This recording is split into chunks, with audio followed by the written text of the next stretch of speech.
Good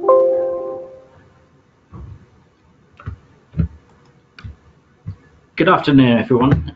Welcome to the third of our functional skills reform update webinars. My name's Paul Sini. As you can probably hear, I'm struggling very slightly with a cold, but hopefully I'll last the course this afternoon. With me also this afternoon is Amanda Kelly, our industry manager. Catherine Cooper unfortunately can't join us today. She's actually out and about.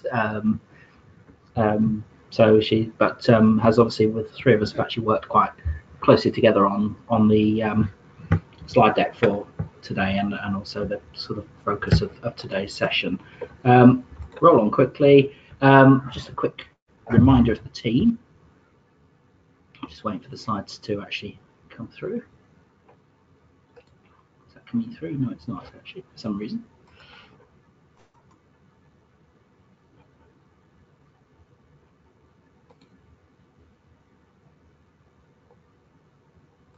Better.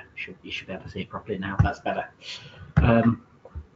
Also to have a little technical patch. Just as a quick recap, that's the three of us, the three team maths and English at Sitting Girls. As I said, obviously, as always, you're welcome to sort of post your questions during today's session. As always, again, we won't always promise to be able to answer them here and now, but what we will do is we're continuing to kind of collate questions from not just these sessions but elsewhere as well. So we are sort of, in a way, if you don't get an immediate response, don't sort of panic, but we will sort of be gradually answering kind of questions as they start to emerge, and certainly as we get more concrete things that we're able to say, we'll be adding those to our functional skills updates page.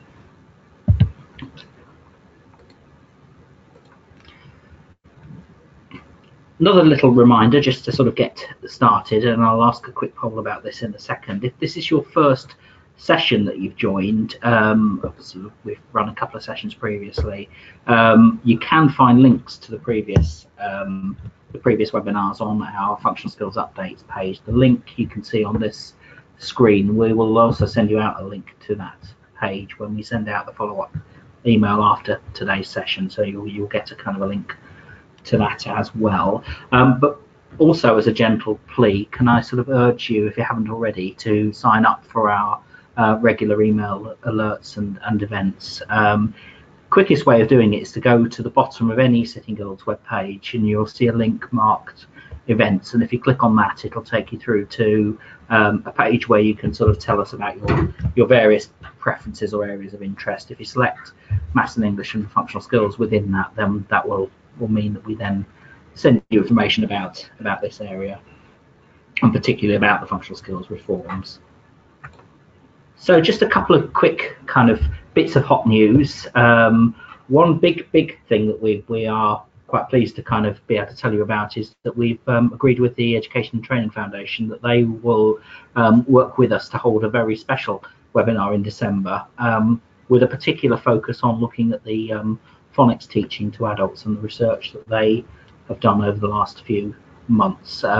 Interesting session. It's something that certainly when I've had conversations with a number of centres over the last few months, it's something that's come up in conversation quite a lot. So quite pleased to be able to sort of run that session. We're just finalising the exact date for that, but what we will do obviously is when we send out follow-up emails to this, and certainly any subsequent communications, hopefully we'll have that date set up. We hadn't, although we talked about these being monthly sessions, we hadn't actually earmarked a session for December, so that plugs a nice gap for us as well, and hopefully gives us something to think about as we're getting into that festive season.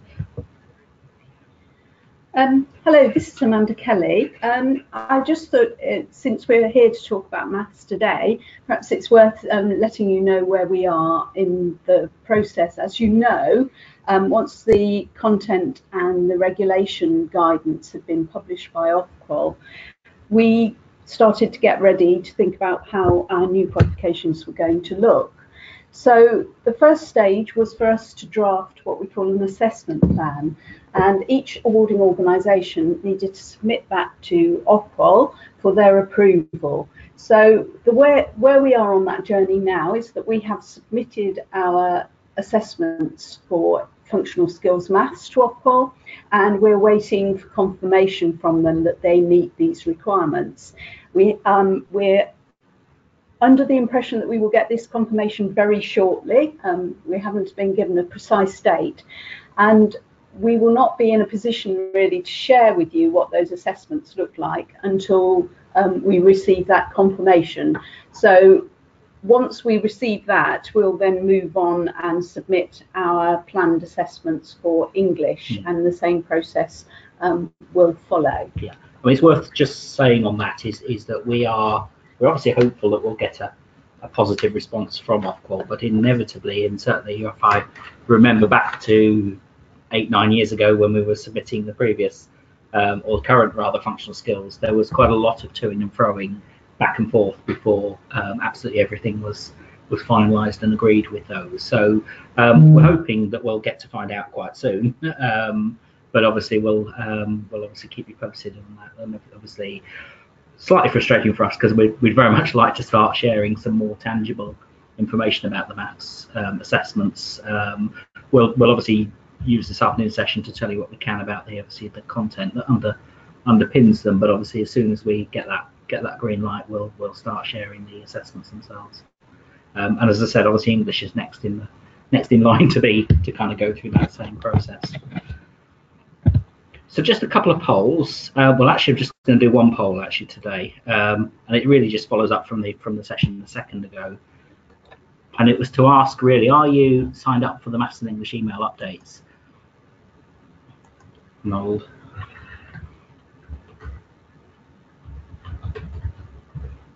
Give you another few seconds to vote. Getting largely a positive response by the looks of it. Most people have. Obviously, if you haven't already, then again, it's an opportunity to just sort of go on and do that afterwards. I'll close this poll now. So yeah, I think about 3/4 of you have signed up already for them, which is great news. Thanks for that. And we'll move on. So Amanda's going to talk to you more about maths itself. Sorry, we interrupted each other. So just to get a picture of what we do know about functional skills maths, I think with any change, there's always anxiety, but I think what we're hoping to do today is to reassure you that actually the changes, while they are significant changes, they reflect mainly around the way that we assess the qualification rather than the way it's taught.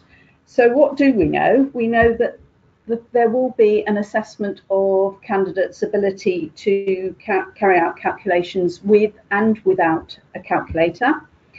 We know that there's going to be a change in purpose of functional skills. In the past, it was all about problem solving. It was about having a toolkit of skills and then using that toolkit to apply in context. But now, moving forward, we will be assessing the underpinning skills and not just the problem solving. There have been changes to the content, so we'll talk a little bit more about that in detail in a few minutes. And there has been some movement in content between levels, but this is by no means as much as we initially thought it was going to be.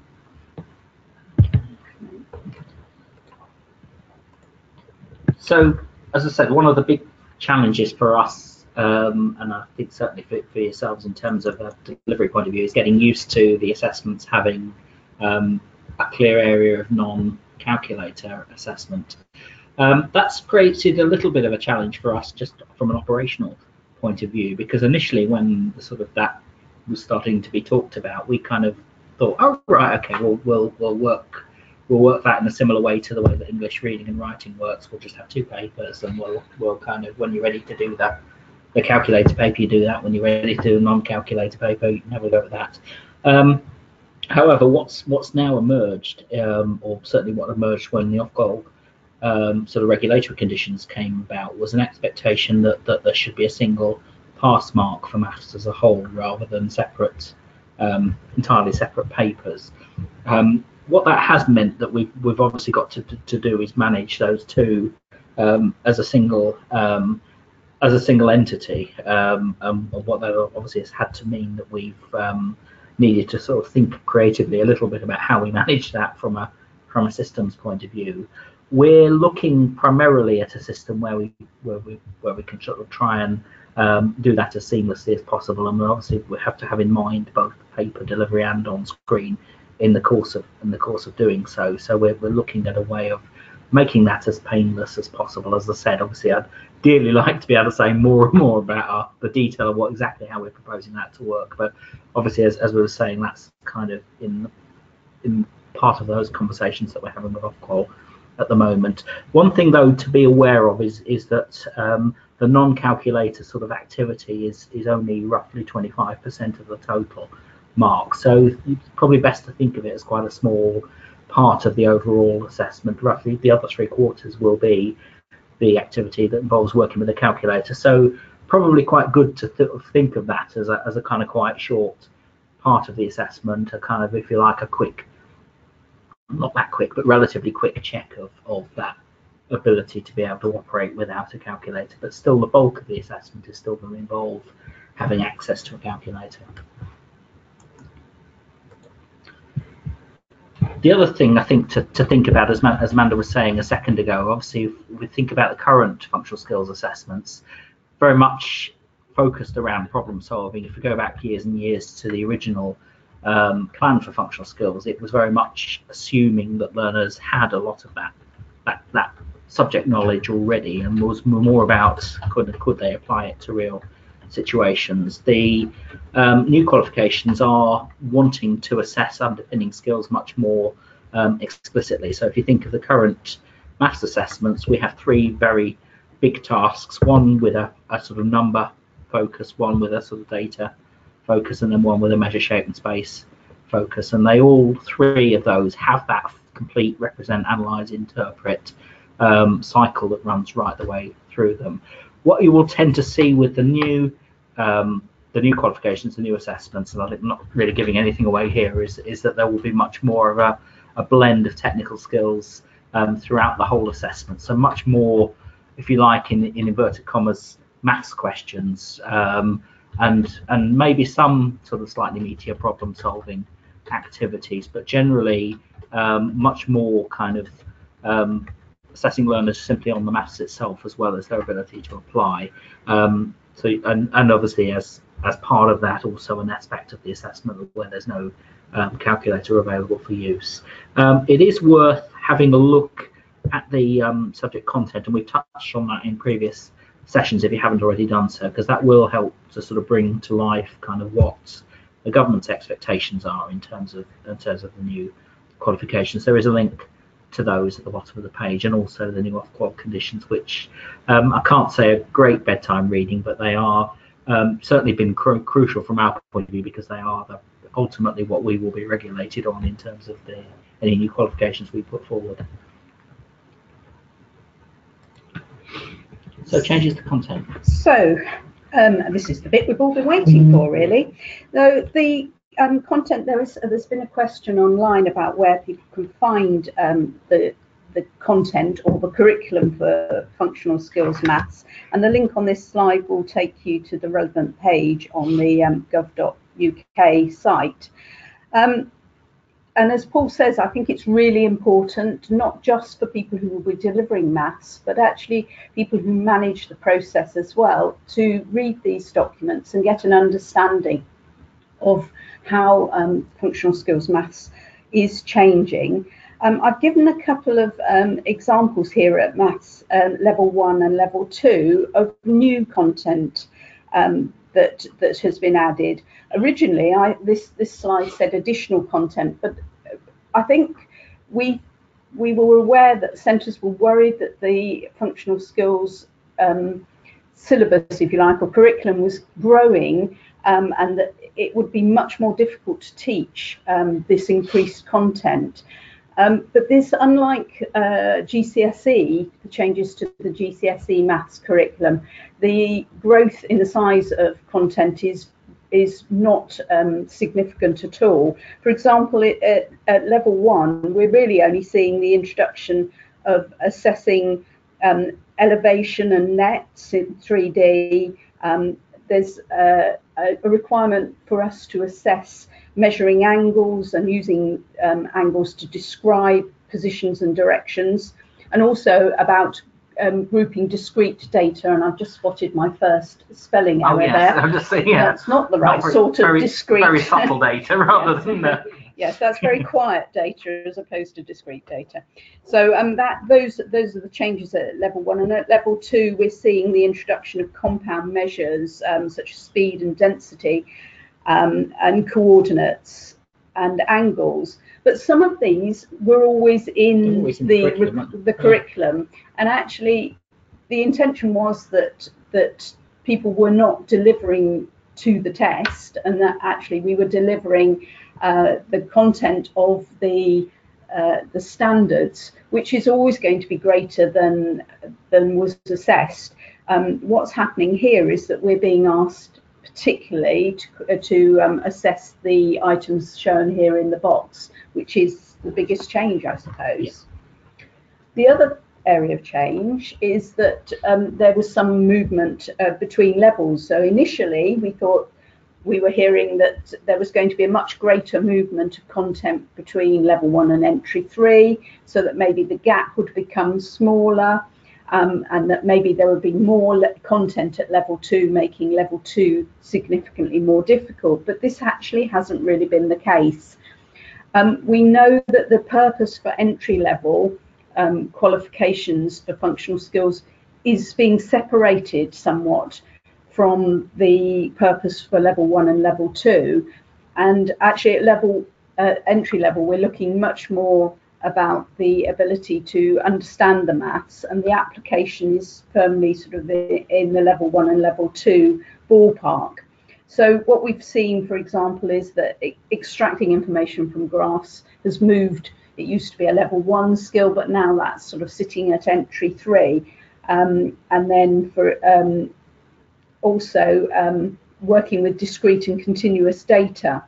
And I think that actually, because few of us had the luxury to teach one level of learner in any one class, you were often teaching multiple levels of learners at any one time. You found that you taught across the levels anyway, so we don't think that this will be significantly challenging. I think it's important too to remember that each level subsumes the content of the level below, so actually you would need to be ensuring that learners were comfortable with skills as they moved on. And what we've done, because we realised that sometimes it's difficult to see where the changes are, so we've created a mapping document. Paul, do you want to share a little bit about that?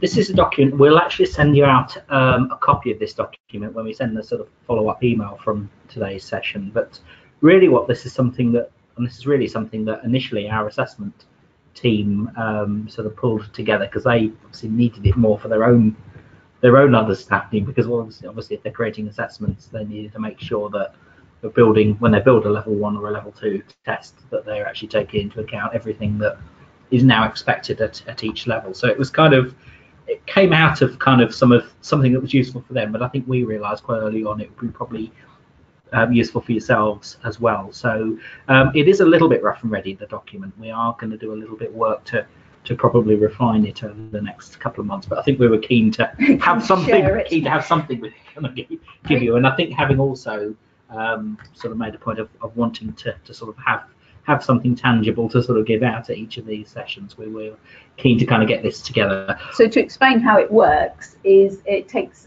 level by level, and we've broken it down into the skills standards for the new functional skills. They're in one column, and then sitting next to that is the existing functional skills content, and then in the final column mapped against the adult core curriculum, because that is a useful underpinning document for understanding the differences between each level. Yeah, I mean, I think one of the things we've touched upon in some of the previous sessions is that kind of straightforward read across between the curriculum and the adult numeracy, adult literacy standards has to some extent been broken by the new functional skills subject content. So it was sort of helpful to perhaps try and bring back to sort of where those and certainly for those of us who've lived and breathed the whole Skills for Life sort of arena for the last however many years. It's a way of helping to sort of bring that to life. The documents, as I said, obviously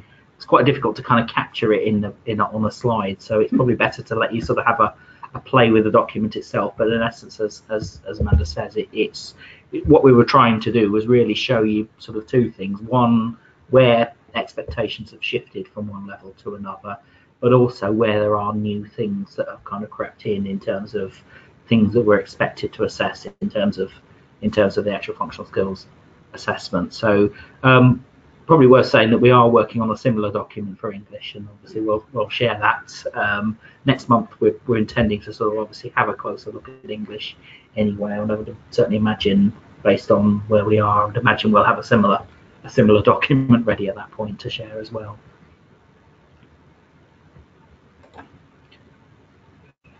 So just to sort of touch on some other stuff, just while we're sort of talking about sort of resources and preparing, probably timely for us to sort of gently remind you that we have a number of resources to support the teaching of both English and maths, and obviously supporting learners whether they're working towards functional skills or indeed any other qualification. There are two main sort of sets of resources that we regularly talk about. One is something we describe as the Maths and English e-toolkit, which is something that we deliver through our platform called SmartScreen, our sort of learning resources platform.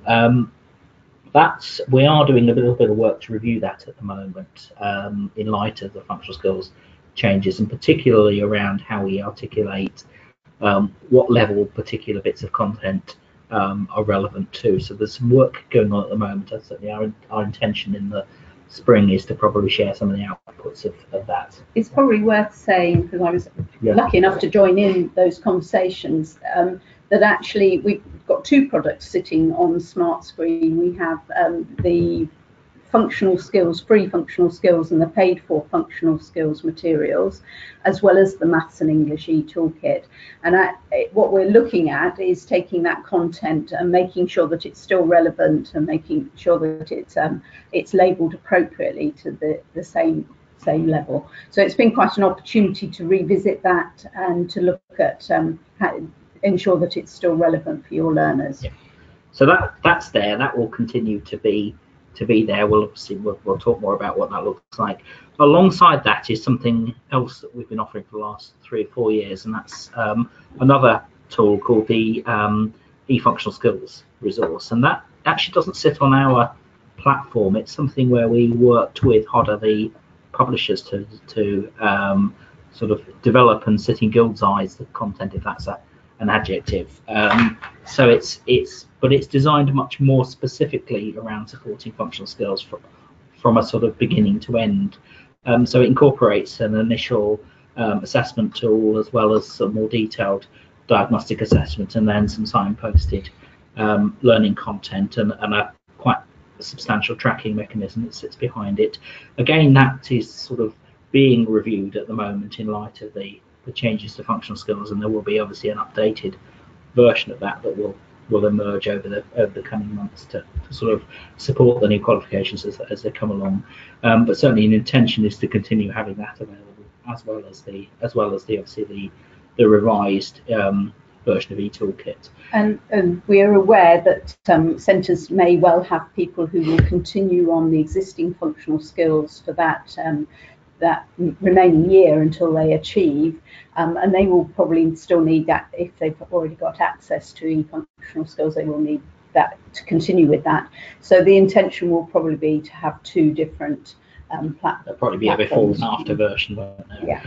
The other thing, just to give you a heads up, and I think we've kind of touched on this in previous sessions, but we're doing a little bit of work now to sort of put some more flesh around this. Is that we're looking, certainly from the early part of the new year, to run a whole series of what we're going to be calling functional skills roadshows, and that will be looking, certainly once we're at the point of having being able to sort of talk definitively about what the new assessments will look like, and some of the other obviously documentation, and those sessions will be intended to sort of talk you through the changes and help you get up and running with the new functional skills word show. So if you signed up to get updates from us, then you'll start to get information about that as and when we finalise it. But just to obviously give you a heads up that that's coming. That will sit alongside these webinars, and we'll be continuing to do these every month as well, just to sort of share where we're going with things as well.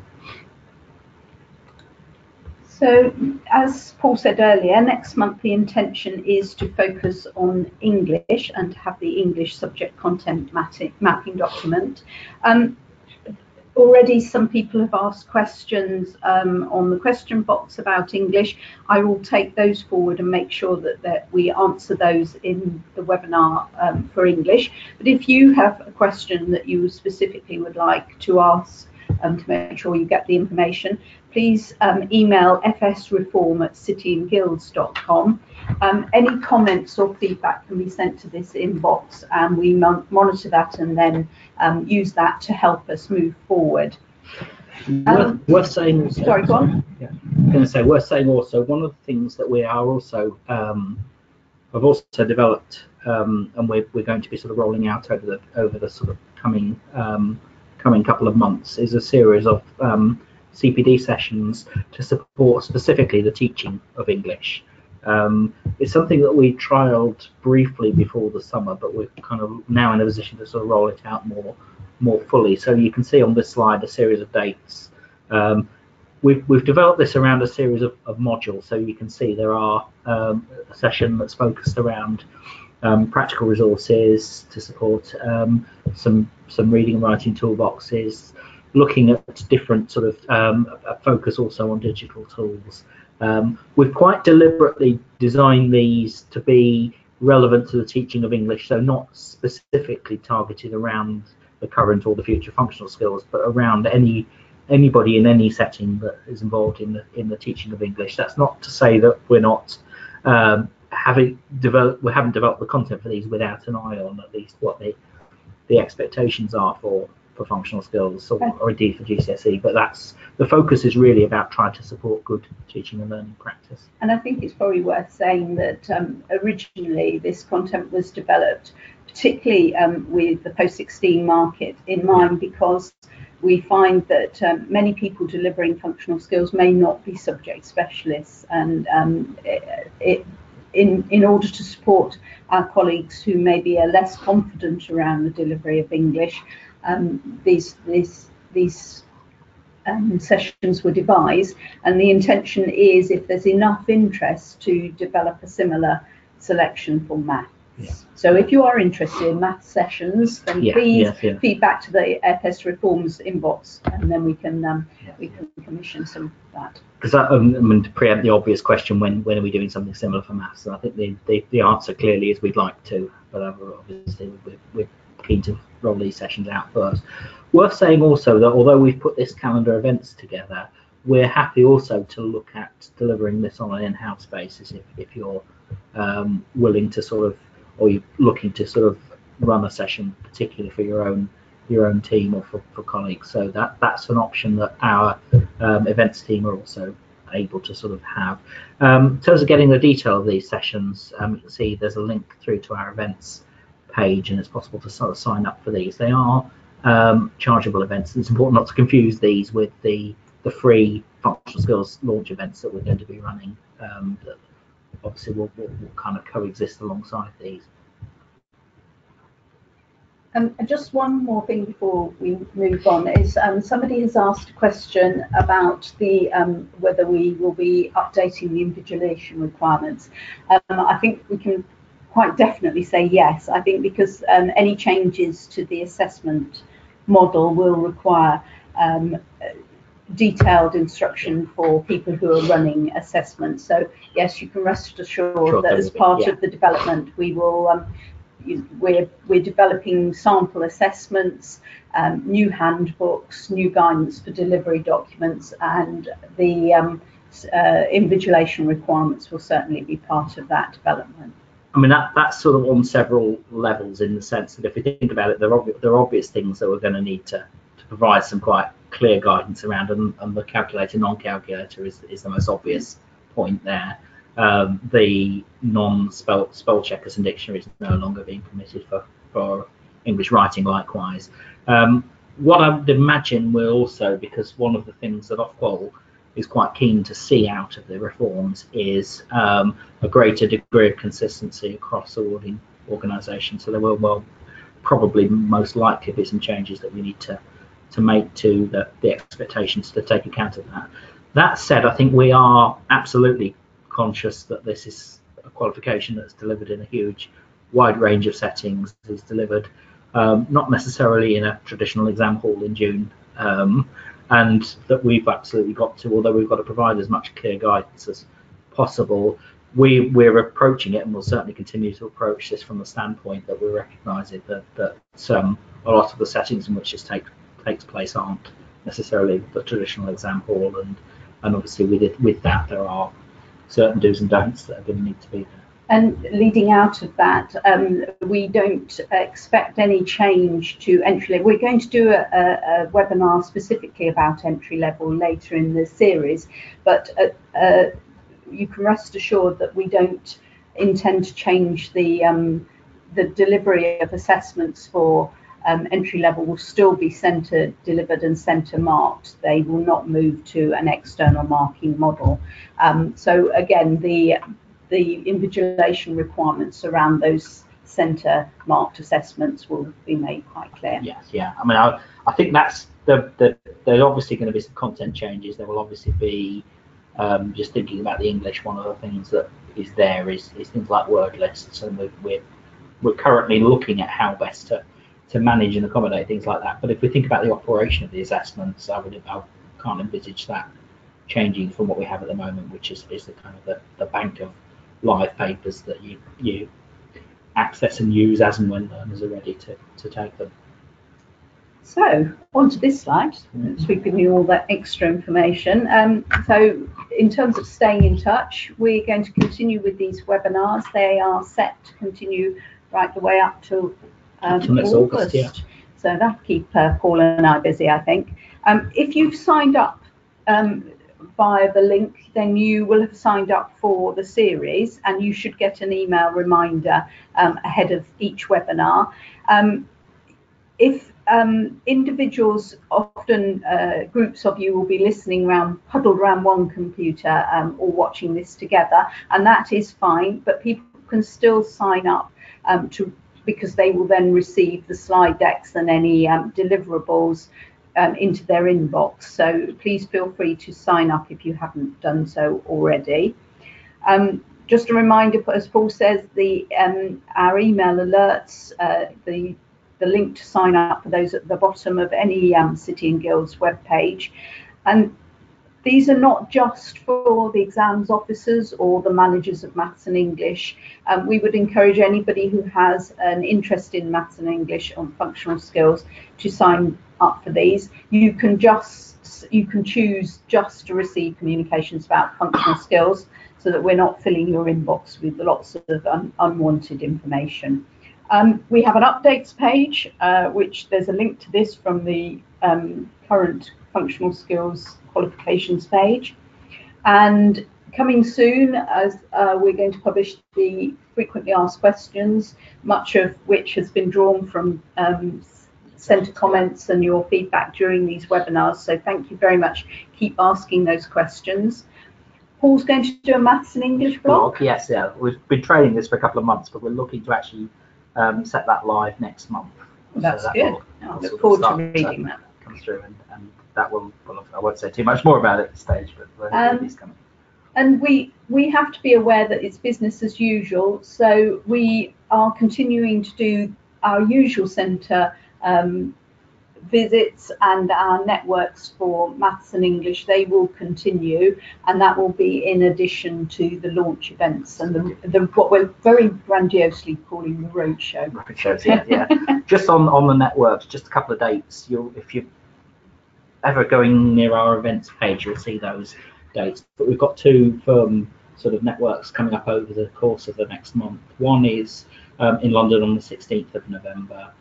There's then one the following week, Friday the 23rd of November, that Colchester Institute has kindly offered to host for us. So if you're in sort of within reach of London or in the sort of Essex kind of Suffolk kind of area, then those may well be of interest to you. That's obviously something that we will, as and when we sort of manage to kind of find venues and willing hosts for those, we'll add more things to. But I think this primarily the focus of those will be trying to sort of support with kind of business as usual, and obviously giving you a little bit of an overview of the changes. But you're obviously welcome to do that, and obviously if you're willing to host the network at any point, would love to hear from you, because obviously the challenge can often be finding somebody to host as much as our willingness to kind of travel and run one of these sessions.